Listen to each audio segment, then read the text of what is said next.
Hey guys, welcome back to another great episode of Conversations That Lead to Greatness. Now, today's topic, we're talking about faith. How faith is not faith unless it is tested. So, let's get into it. This is Conversations That Lead to Greatness.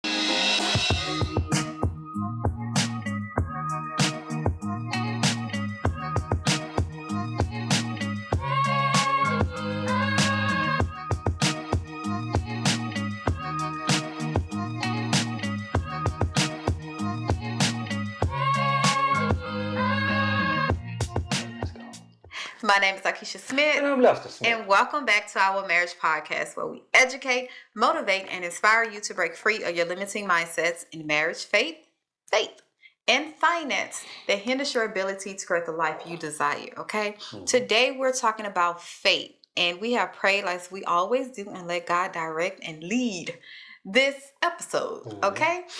Because one thing I realize is faith is not faith unless it is tested. You never know what faith is or if you have faith in a thing unless you test it out. Plain example, a chair. You didn't know that a chair can hold you unless you test it out. And now that you sit in the chair, it holds you up and then make you fall. Now you know a chair. You know, I can sit down. Now you have faith in the chair. Yeah, you have faith in the chair. You trust in the chair that it's going to hold you up and do what it's supposed to do. Right? Same thing how faith works in God. Yeah. Okay? So, before we get started, hey guys, it's the new year. It's 2025. And today, 2025 word or goal is what? 2025 word, God's word for 20. This is a word that God gave me. Yes. For 2025. I was meditating and praying and talking to the Lord. And he gave me this word for 2025. Stay focused and eliminate distractions. That part. Stay focused and eliminate distractions. Yeah. So. That's what we're doing. Yeah. 2025, like we always said in all these videos that we're putting out for the month of January and February, is to motivate you. It's to kick your butt to stop playing around. It's to be about my Father's business, our Father's business, right? So, subscribe if you have not. What are you waiting on? We trying to get our subscription up, our subscribers up, going up. Okay. She just gonna do the most today, huh? Today is the most. Yeah, it's 2025, man. All right. You ready? Faith is not faith unless it is tested. Yeah. How do you feel about that? Because I know when we talked about it, you was like, huh? No, I didn't say huh. I'm like, okay. You know, she came over the top. I'm like, okay. You know, because now I used to argue about topics and stuff like that. Well, not necessarily argue, be like, I don't want to do that. I don't want to do that. That's not necessarily an argument. I'm just saying you don't want to do it.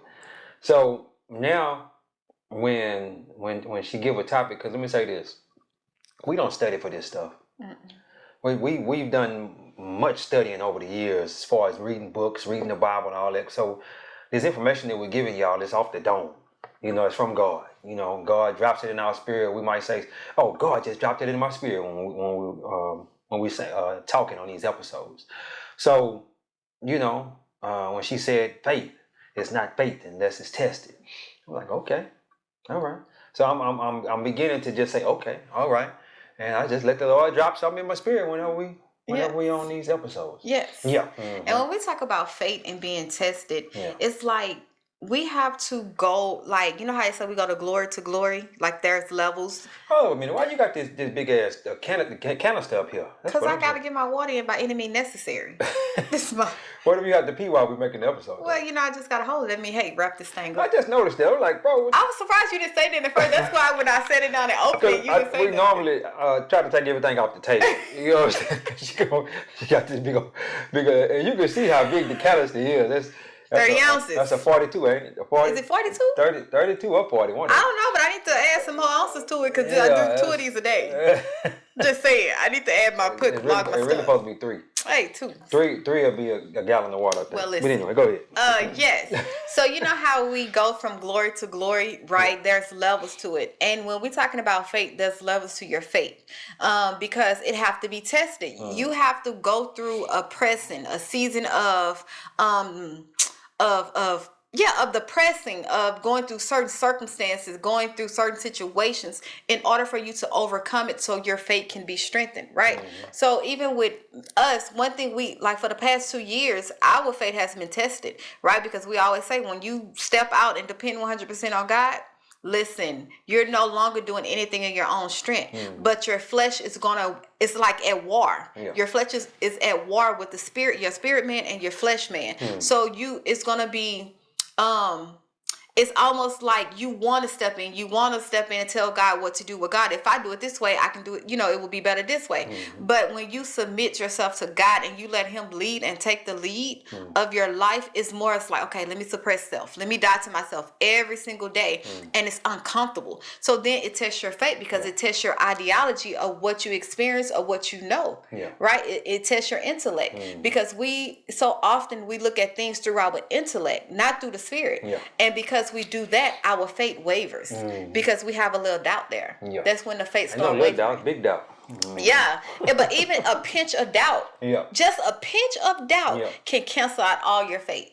Just a little bit. Cancel out all your prayers. Yeah, cancel out all your prayers. That's your faith. You have faith that your prayer is going to come to fruition. Your prayer is going to be answered. Yes. Yeah. So what I'm learning is, man, stay focused and block out distractions. When you do that, you don't have no room for doubt because you're focused on what God told you to do. You're focused on what he's telling you to do. You know where you're going. So anything that is pulling you away from the route that God has you, that's a distraction. You cancel it out. Guess what? Your faith grows because he's showing up time after time after time.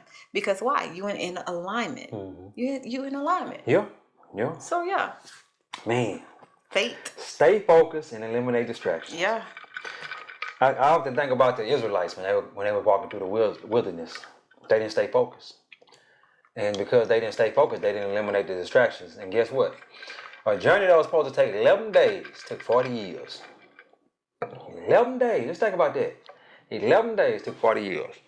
And their faith was tested multiple times, many times. And they failed the test every time. Every single time. Every single time. Until and a lot of the ones the original ones that started out, the older people, they didn't make it to the promised land. No, they all died off. That's why they went 40 years. Yeah. That newer generation was the ones that actually made it to the promised land. Because they was looking at the signs and wonders, and they're like, okay, I need to believe in this God. You know what I mean? I was like, okay, all right, yeah, let me do that. But let me say this. We're going through the wilderness.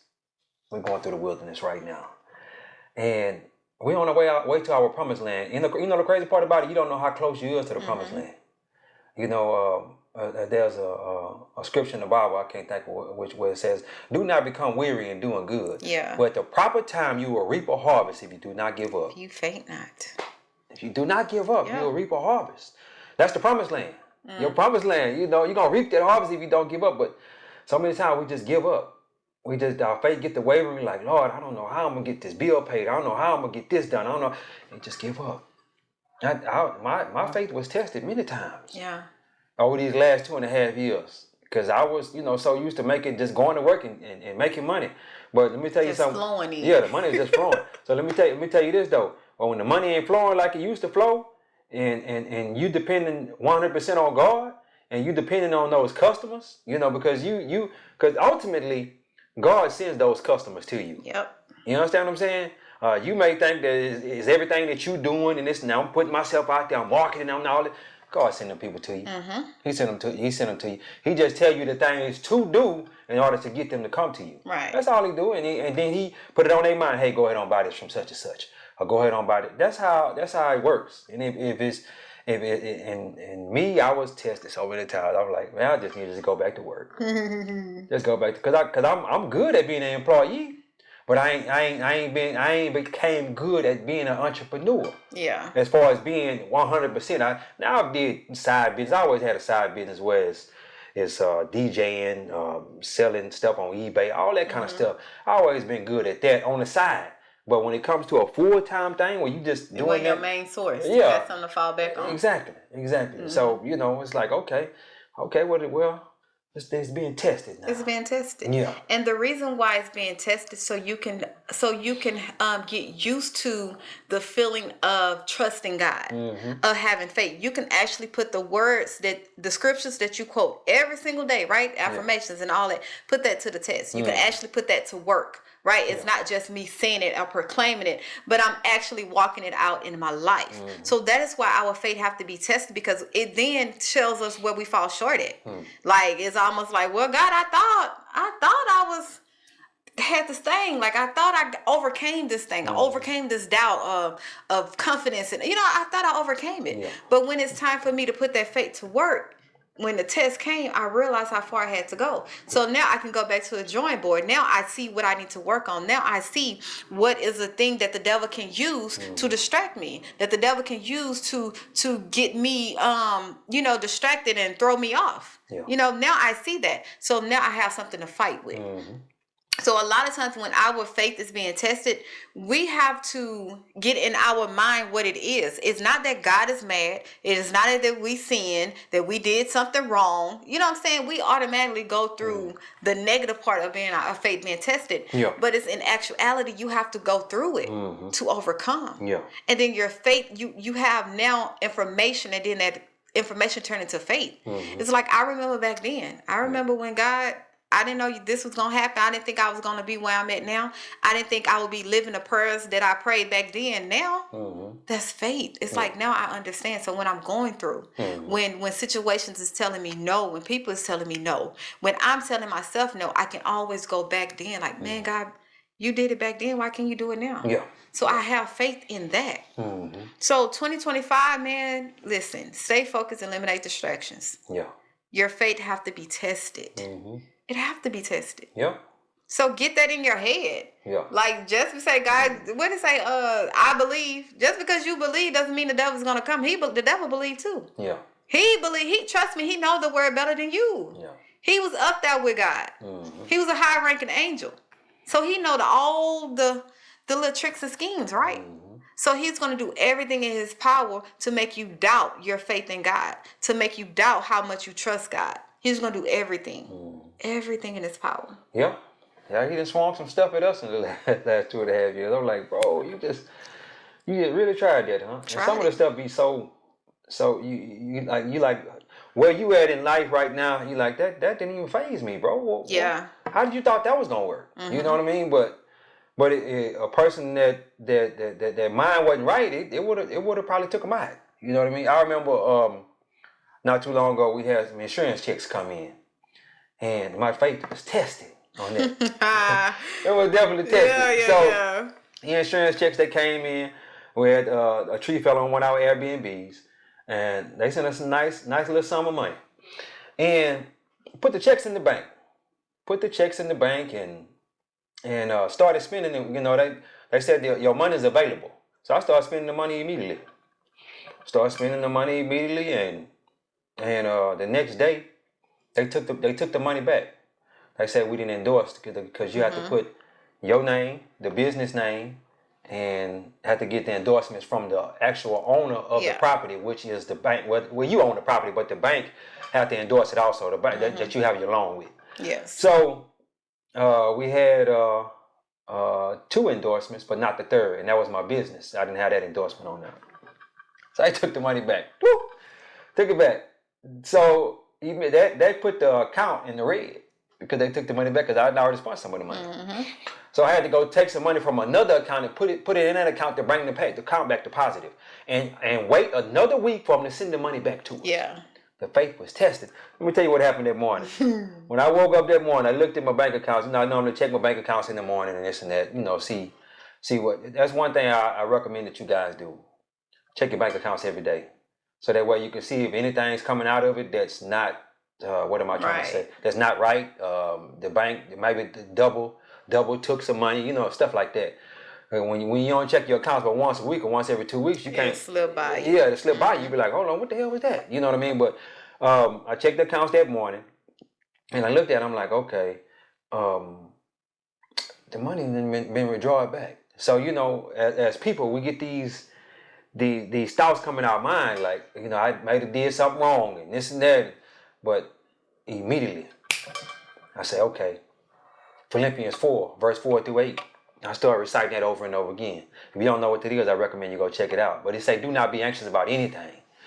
Well, I kept reciting that over and over again to myself. I said, okay, well, we're going to wait till the bank open. Wait till the bank open up, and I'll call him and see what happened.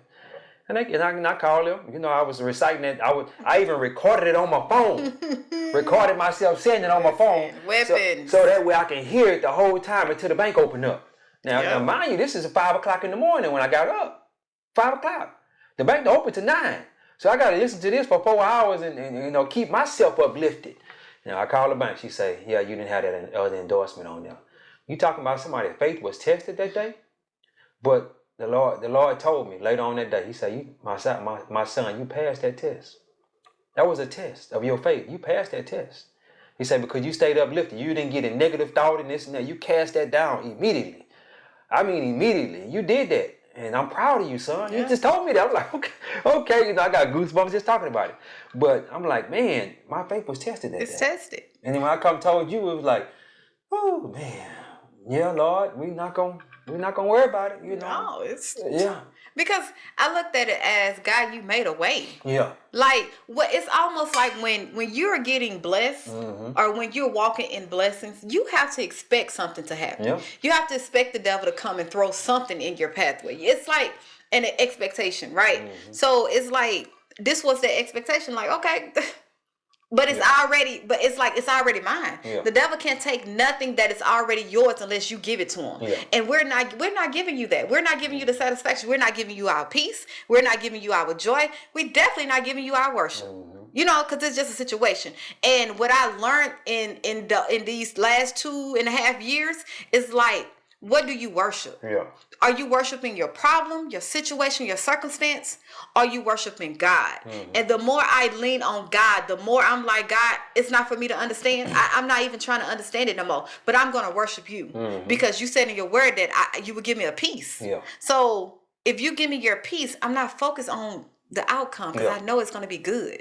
So even in that, man, your faith has to be tested. Yeah. Because if we never had our faith tested in that, we can never go to our next level. Well, the thing about it is the stuff like that gonna happen. Pastor always telling us stuff like that. The higher you go up. We talking about $1 million checks. Yeah. You know what I mean? And ours was a couple of thousand. It wasn't even no million. I'm like, okay, well, and the crazy part about it is like he's already been through the things that we're going through. Yeah. So he can tell us, hey, is that this is what it is. This is what it is. This is just a season you're going through right now. So and I sit back and I think about that, and I really appreciate him. I really appreciate the Lord for putting him and his wife in our life. Yes. Hey, shout out to y'all. Yeah, shout out to the pastor and the first lady. Listen, the apostle and the prophetess. Yeah, we love y'all, man.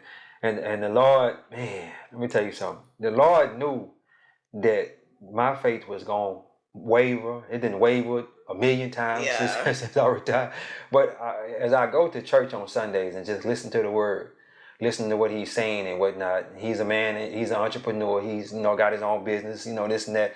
And just listen to what he's saying, it's like, this is where I'm at right now. I'm right here in the same situation that he went through 5 years ago. But he's letting me know I'm further along in this than you are. And you're going to be all right. You're going to be all right. You're going to be all right. Just don't go back. Just don't turn back. He said something like that in the what you call it the other day, in the sermon the other day. Just don't go back. Because you're not the same person you was when you left. Listen. You're not the same person you was when you left. So if you go back, you going it's torture. You're gonna leave again. Yeah. You're gonna torture yourself. So do not go back. That's what he tells me. Don't go back to work. Because you can because I can do that. I can do it just like that. Just go back. You know what I mean? But I'm learning stuff out here, and it's building me and molding me. He say, do not go back, because if you go back, you're not the same person. You're gonna torture yourself by going back. Yeah. And you're gonna feel the need to stay. Yeah. Because you're swaying about you're swayed by the flesh. Like you swayed by the world versus Yeah. the spirit. Yeah. And as God tell us to walk in spirit and truth, Yeah. not walk in flesh and sin. Like that's what we have to realize. Like what God's word said, we're supposed to walk every day, all day in the spirit. Yeah. Like everything, any situation. That's hard to do though. It's hard to do, Yeah. but when you have when your mind is intentional and you focus on that, it's like, okay, what is this trying to tell me in the spirit? Because it's easy for us to identify with the world, to see the world point of view, to see the bad, right? What is this? How is God looking through this through his lens? Yeah. Let me go through that lens, because this is where I have peace, this is where I have love and joy and all these fruits of the spirit that God is telling us we're supposed to have. And this is how I focus on the things I'm supposed to focus on, right? It's going through looking at it through his lens. And once you are intentional about that and you know that feeling that it gives you, it becomes easy. Because it's like, now I'm peace. Like I know I said a couple of episodes before, I'm peace now. Anything that that interrupt my peace, that's not good for me. Like I instantly get like, okay, what is this? This needs to go. I don't care if it's me, myself, my attitude, my emotions. I don't care what I'm going through. If I gotta face and fight me, I'm gonna face and fight me, because I need to get back centered. I need to get back peaceful. Get back peaceful. I need to stay focused. I need to eliminate the distractions. Exactly. Right? Exactly. So that's what we gotta do. If we wanna do anything in 2025 that we said we was gonna do, and that God has told us, put in our heart, listen, we have to have faith and know that faith gonna be tested. Let me say this real quick. Shameless plug. I started my mentorship. Boom. And that was what God was telling me to stay focused about. Not just that, but other things too. Stay focused and eliminate the distractions, because I said that I want to put I never really put my all into anything. I never really did that. I take that back. When I was a crane operator, I put my all into that, but even towards the end of the crane operating, even towards the end when I left, I wasn't putting my all into it no more. I was in the crane, learning, listening to books, listening to podcasts and stuff like that, getting my mind ready, talking to the Lord, getting my mind ready to leave. And I didn't know that's what I was doing, but that's what I was doing. You know what I'm saying? So I guess I wasn't putting my all into that. But when I first originally got certified as a crane operator, I was putting my all into it. So I take that back. I have put my all into something.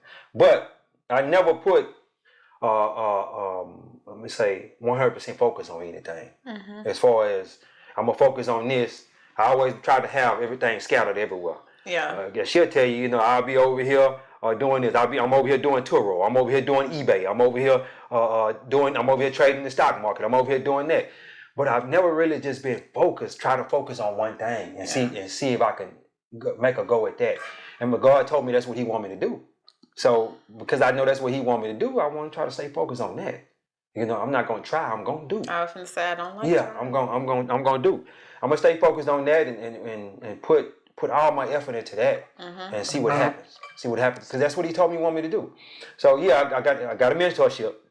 So it's for young men. I'm trying to think, because if young ladies come at me too, am I supposed to turn them down? Say no, I can't help you. That's a good question, ain't it? I think you need to ask the Lord. Yeah. Don't ask me, because you ask me, the flesh gonna rail. But as of right now, it's young men. You know what I mean? I ain't gonna say young men. It's men of all ages. I can help you, wherever you at. Whether it be real estate, stock market, whether it be what else, marriage, finance, faith. All those things. If you need me, I'm here. You understand me? So jump over there on I'm Lester Smith on Facebook. Jump over there and message me. And also I wanted to talk about the parable of the sower. Matthew 13 verse 1 through I'm not gonna read it out. 1 through 23. The parable of the sower.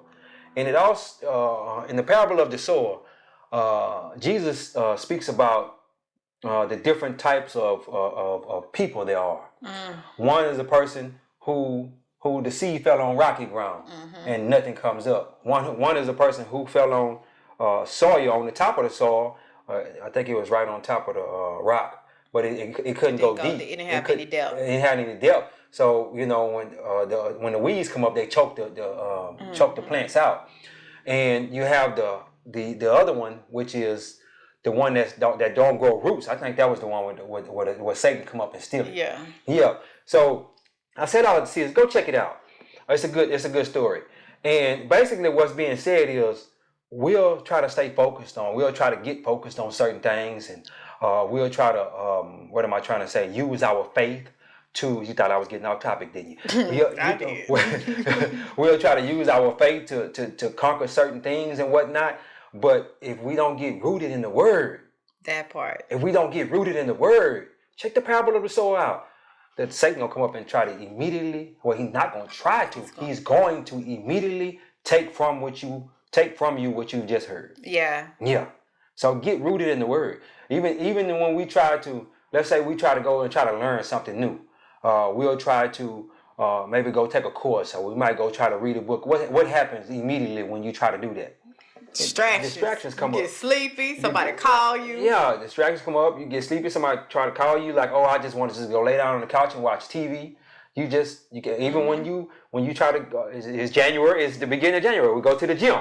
We jump in the gym. You know what I'm saying? What's the distraction that come up when you get in the gym?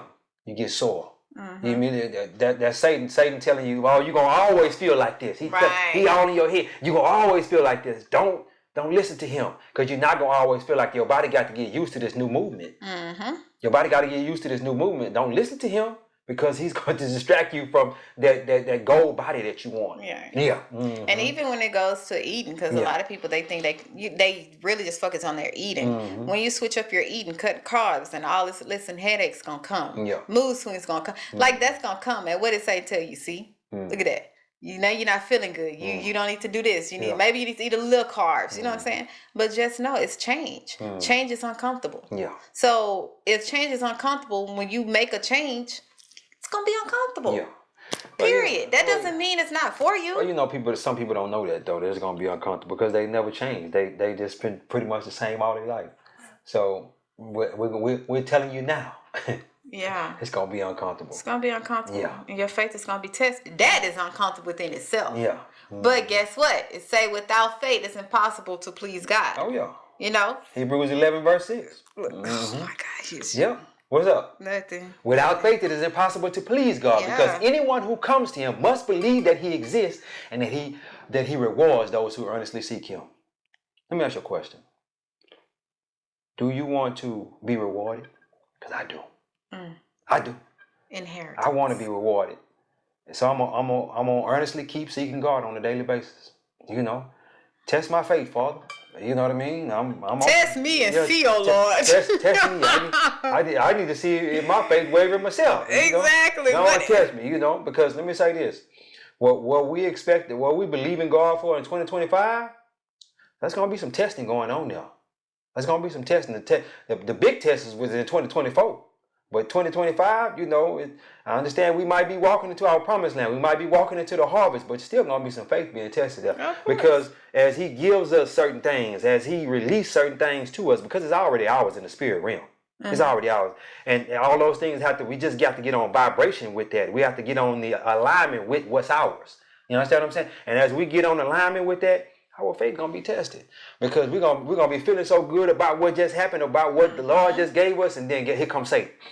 He gonna try to choke it out. He gonna try to steal, kill, destroy. Yeah, he gonna try to choke it out, but it's up to you if you allow him to do that. Yep. You're like, I already see you. See, let me say this too. You can see him coming a mile away.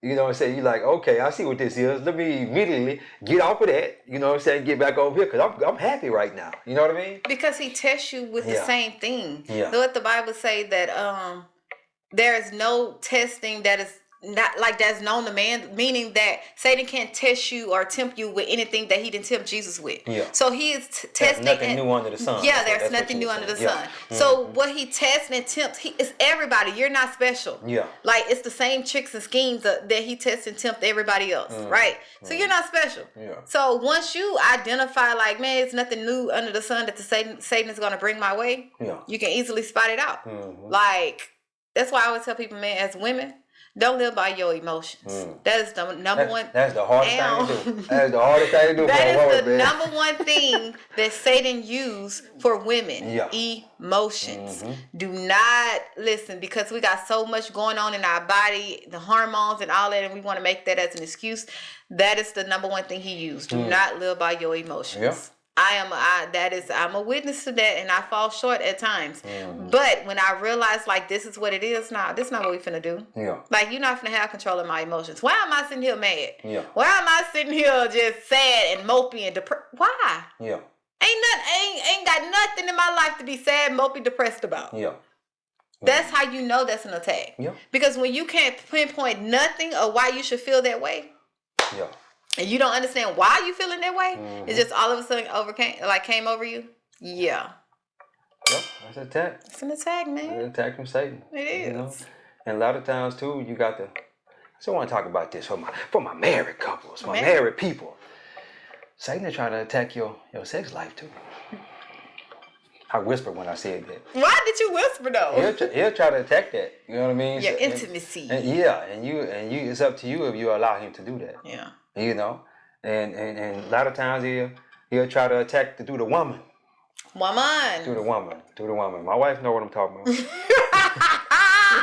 you know, yeah. Stay focused. Eliminate distractions. Stay focused and eliminate the distractions.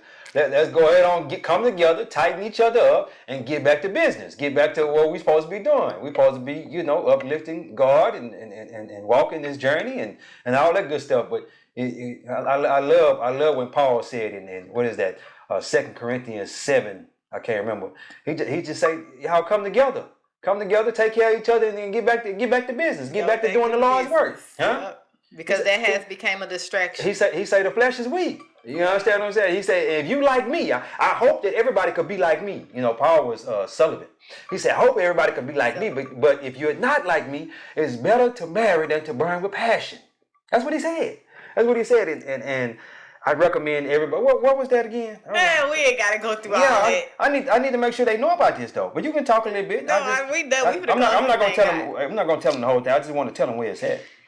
I think it's 7 Corinthians. 2 Corinthians. I think it's first. 1 Corinthians. You sure? I know. Okay. But I think 7, 1. Yeah, that's it. 1 Corinthians 7 verse 1 through 16.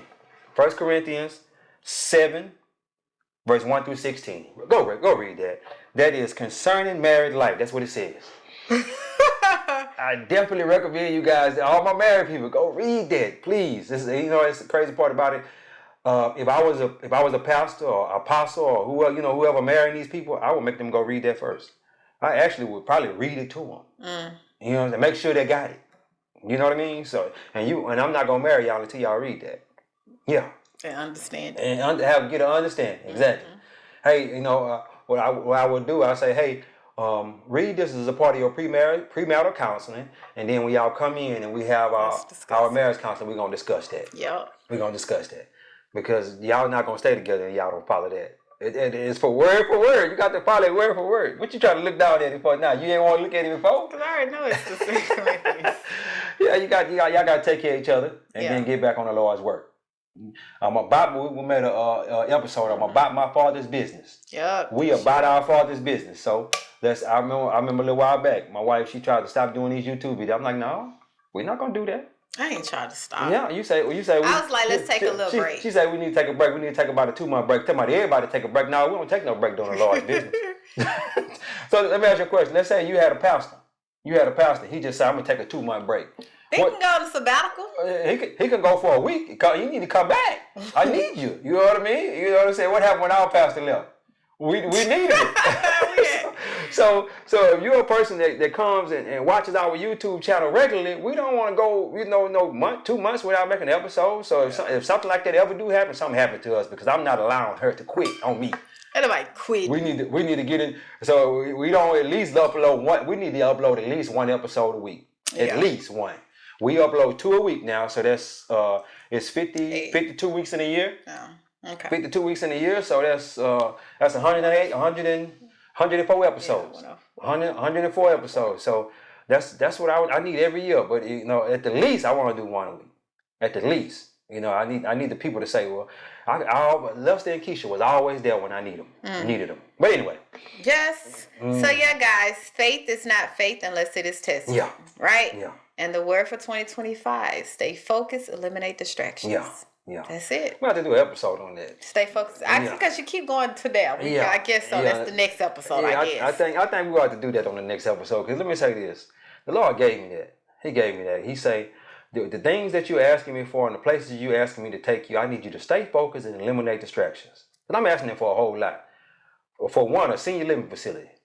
500 units. Now, you got to stay focused on something like that. Got to. You know what I mean? So, but anyway, guys, don't forget to like, share, and subscribe. That part. Like, share, and subscribe. And jump down in the comments. Say something to us. Let us know a future episode that you might like for us to do. So, we love you guys. Ain't nothing you can do about it. God is good. Life is good. When we look good, we feel good. We live a life more balanced. Peace. Bye, guys.